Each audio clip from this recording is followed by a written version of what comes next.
The Wole Soyinka Center for Investigative Journalism on Wednesday held its 14th annual media lecture series as part of activities marking the 80th birthday of Africa's first Nobel laureate in literature, Professor Wole Soyinka. The online lecture was used to create more awareness on critical issues affecting the role of the media in the growth and sustenance of democracy in Nigeria. Clearview TV's Gloria Atta, who was part of the lecture, now tells us more. The theme for this year's annual lecture was Can Democracy Work Without a Strong Subnational Media? Drawing from the theme, the keynote speaker, Dr. Chiedo Nwankwo, challenged media practitioners in Nigeria to strive through their reportage to hold government officials accountable for their decisions and actions, saying this is fundamental to promoting transparency in the conduct of government business. Dr. Nwankwo, who is the Vice Dean for Education and Academic Affairs, John Hopkins School of Advanced and International Studies, also called on the Nigerian media not to relent in setting the agenda to propel desired national development and regulate how the state works. She also recommended the expansion of community radio broadcasting through collaboration with the National Broadcasting Commission, NBC. As established earlier, the media is critical to a strong democracy, and democracy is key to development. The problem, or disconnect, if you will, is the tendency of journalists to divorce democracy from development. Because, as noted earlier, journalism is a democratic project. At the heart of journalism is the accountability motif, right? While not the only mechanism of establishing accountability, the media is the most effective.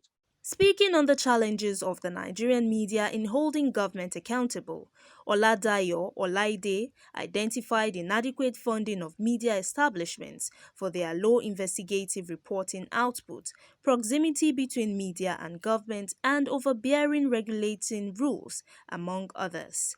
For democracy to be able to deliver development to a significant proportion of the Nigerian people, and in any democracy, indeed, we need to be able not only for the media to continue to pay attention to the federal government or the central government, but begins to extend the same focus, the same level of attention to what is happening at the subnational level. In his contribution, the editor-in-chief of the Foundation for Investigative Journalism and Social Justice, Fisayo Soyombo, noted that the only way investigative journalism can be enhanced is if there are no loopholes in investigative reports and if such reports are foolproof.